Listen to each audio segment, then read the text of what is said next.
Okay, magandang gabi po muli mga kababayan. Pasensya na po, late po. Late na late. Kasi po maghapong na brown out. Kaya gabi na pong dumating. Kaya ngayon lang. So, iiksian ko na lang po ito. Dahil para ma-post agad. Gusto ko pong i-take up sa inyo yung itong nangyayari ngayon na mainit na balitaktakan. So, sa title ko po, sari-saring minamanok, sari-sari rin ang reaksyon. Ano pong ibig ko sabihin? Ang mainit po ngayon na pinag-uusapan at pinagkukumpara ay dalawang presidential sa 2028, itong si Senator Raffy Tulfo at VP Inday Sara. Na nung nakaraan nga pong budget hearing, nagkasagutan yung dalawa. Ngayon, yung mga fans ni VP Sara, siyempre, bilib na bilib kay Sara. At binabatikos si Tulfo. Ngayon naman, yung mga against naman kay Sara, kumakampi kay Tulfo. So, ano ba ang mas okay? Sabi nga nung isang makakaliwang vlogger, nagbabanata na daw yung dalawang gustong tumakbong pangulo. Maaari, siguro, nagbabanatan, pero on the side of Raffy Tulfo, siya naman po talaga ay sanay sa pagtatatanong, pagbibibida. Pero this time, yung kinu-question po niya kasi ay yun nga pong unnecessary confidential fund budget para sa Secretary of Education at doon sa Office of the Vice President na same person ang makakatanggap ng confidential fund na yan na masyadong kontrobersyal. Ngayon, para kay Senator Raffy Tulfo, reasonable naman po yung kanyang mga katanungan dahil nga concerned po siya. Like everybody else, well, not everybody else. Those who are concerned sa mga mahihirap mga estudyante na anak ng mahihirap at yung mga magulang na nagpapaaral dito sa mga public schools na syempre galing sa mga mahihirap na kumbaga sinasabi na ang public school free education. Pero, parang hindi naman free. Dahil yung mga magulang, yung mga estudyante, ay marami pa ring binabayaran na contribution para sa mga small things. Well, not small things, important things, essentials, like chalks, yung mga ventilador, mga pagpaparepair, ng kung ano-ano, na dapat, sagot po yun ng DepEd. Dahil napakalaki, di ba? Napakalaki ng budget ng DepEd. Di ba dapat free education nga sagot ng government. So, bakit kailangang taon-taon kinukolektahan po ang mga magulang? Alam ko rin yan dahil public school din kami. So, ngayon, ang tinatanong ni Raffy Tulfo, bakit daw hindi bitawan ni Sara yung confidential fund na 150 million a year at ibigay na lang ito sa gagastusin ng mga pangchok, yung mga sinisingil, pinapakontribute sa mga magulang ng estudyante. Na ito palang, may budget naman pala nga ito. According to the Senator, 48 million pesos a year para sa mga chalk and everything, mga essentials. Pero bakit kailangan pa pong kolektahan yung mga magulang? Meron naman palang budget. At saka 48 million pesos for this teaching essentials, mga tools for the teachers, na kung tutuusin 3 times na pasok doon po sa 150 million na confidential fund. Na sana kung may awa naman at may concern si itong BP Sara na ito sa mga magulang na mahihirap, ibigay niya sana. Na kung tutuusin nga naman kasi, ano ba yung sinasabi niyang threat sa buhay niya bilang secretary? Ewan, Kaso, ang reason ni BP Sara, ni Secretary Sara Duterte, ay itong confidential fund ay base po sa assessment ng PNP. May reason naman pala kasi assessment ng PNP. So, PNP po ang may approval niyan kung bakit kailangang bigyan ng confidential fund dahil according to the PNP assessment, may threat daw sa buhay ng Secretary of Education. Could be, dahil 'di ba mainit po siya sa mga makakaliwa dahil dun sa red tagging. Posible. Pero, kung ganyan naman po na ang isang Secretary of Education na wala namang kaalam-alam, di ba?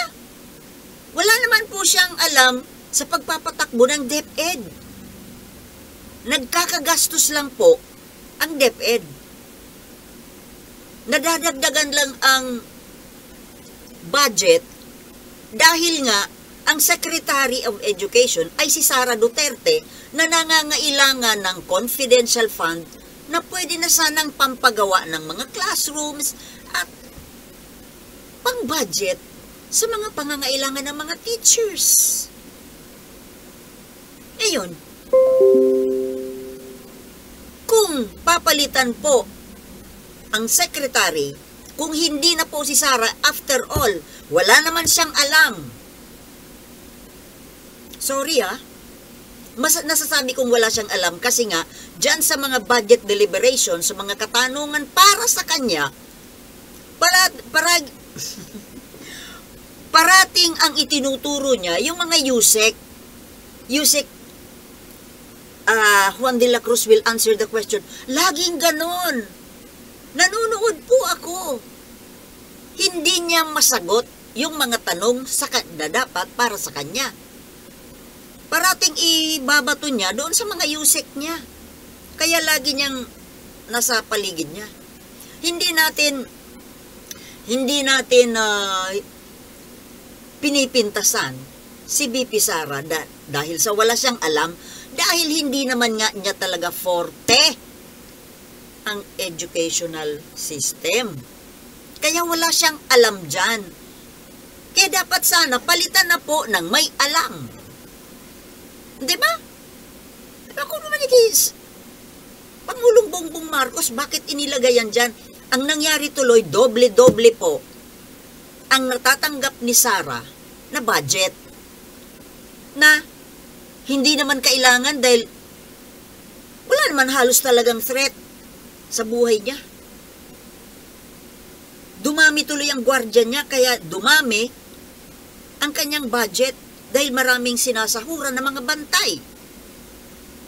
At paano naman, bakit hindi naman sasabihin ng PNP na may threat sa buhay ni Secretary Sara? Kasi nga mga kasundo niya yun. Hindi kaya po mga dating tao yan ng kanyang ama, si dating Pangulong Duterte? Kaya magkakasundo sila. O may threat ako, sige may threat siya Sariling tao niya yan. Diba nagbumuo siya ng sarili niyang grupo? Sariling army? Private army Hindi siya kukuha nang hindi niya hawak ang utak. Hindi niya kasundo. Yung hindi loyal sa kanya. Natural lang yon. Kaninong mga tao yon? Di ba sa mga Duterte yon? Hindi magbibigay, hindi kukuha ng bantay si BP Sara at hindi papayag yung kanyang ama at yung kanyang mga kaalyado, mga kaibigan, na bigyan si Sara ng hindi loyal sa kanya. Even the president. What's the point of having your own bodyguards kung walang loyalty sa iyo? Kaya nga po, para ma-save yung yearly na confidential fund na nadagdag dyan sa DepEd, alisin nyo na po yan si BP Sara dyan bilang secretary.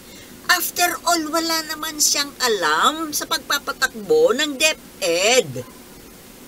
Vice President na siya. As Vice President nga lang po ay ang laki-laki na ng kanyang budget. Nadagdagan pa sa DepEd. Ang yaman-yaman naman natin. Iisang katawan, dalawang trabaho. Makakapagtrabaho ba yan na isang katawan, dalawang opisina ang pinagtatrabahuhan? Of course not. You cannot serve two masters at the same time. Di ba may kasabihang ganon? It's either na nakukompromiso yung Office of the Vice President or the DepEd. At isa pa nga, wala siyang alam sa pagpapatakbo ng DepEd. Mga yusek pa rin ang may alam. So ano ang saysay na nandyan si Sara Duterte sa DepEd? Kumukonsumo lang ng budget. Kung lagyan nyo yan dyan ng isang talagang may alam sa educational management, yung talagang mga tapos, mga nag-aral ng educational management, may mga doctoral degree pa yan sa edukasyon. Ang dami dyan eh. Ang dami. Bakit si Sara na walang alam? Ang alam lang niya, humakot ng confidential fund. So, para ang gobyerno makatipid, palitan na po yan dyan, alisin na yan dyan sa DepEd. Palitan nung hindi nagpapa-bodyguard. Pambira naman. 150 million, halos pampagawa na yan ng military outpost doon sa Ayungin. Hindi pa kasi yan dyan alisin. Walang alam yan dyan. Ang dami mga retired na mga retired professors. Marami, may doctorate degrees pa. Talagang may alam. Hindi nga marunong tumingin ng curriculum eh. Oh. What's the point? What's the use? Ang laki-laki ng budget para sa paggugwardya, wala namang threat. Ano lang yung natuklasan nila? Isang napaka-minor na problema na hindi naman life-threatening. Anomalya at napaka-simple na kayang-kayang kung ayaw siyang tanggalin, bakit hindi ka mag-resign? Na wala ka namang alam, mahihiya naman sana. Kung ako, Mr. President, wala naman po akong alam dito sa assignment nyo sa akin. Nadodoble lang ang sahod ko. Doon na lang ako sa Office of the Vice President. Total, yun naman ang hilig ko, umikot sa buong bansa at gampanan yung pagiging VP. Na Ang ginagawa ay parang yung ginagawa dati ni VP Leni na trabahong DSWD. O, kawawa naman si VP Sara, dala-dalawa ang pinapatrabaho. Tapos life-threatening pa.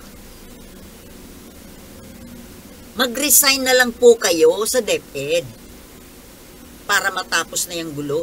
At yan po naman na yung confidential fund na yan, ang sabi naman po kasi ni VP Sara, nagre-request siya, pero still, it is up to Congress kung aaproban. O, di ba hindi naman siya namimilit eh. Bakit nyo kasi inaproban? O, ngayon si Sara ang nabubugbog sa batikos. Eh kung hindi nyo naman kasi inaproban ng mga ewan dyan sa Kongreso, o di hindi sana lalabas yung budget na yan. Ano nangyari sa question ni Chis Escudero? Akala ko ba hindi kailangan ni VP Sara yung confidential fund? Ano, pumasa na ba yan sa Senado? Hindi naman siya namimilit eh. Kung bibigyan nyo raw. O, pag natanggap niya yan, inaproba ninyo, kasalanan ng Congress.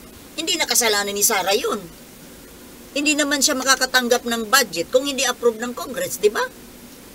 O, ewan ko sa inyo. Hanggang dito lamang po mga kababayan at maraming salamat po sa panonood. Ewan ko kung makakagawa pa ako ng isa pang video, late na po. Maraming salamat po at see you in my next vlog. Thank you.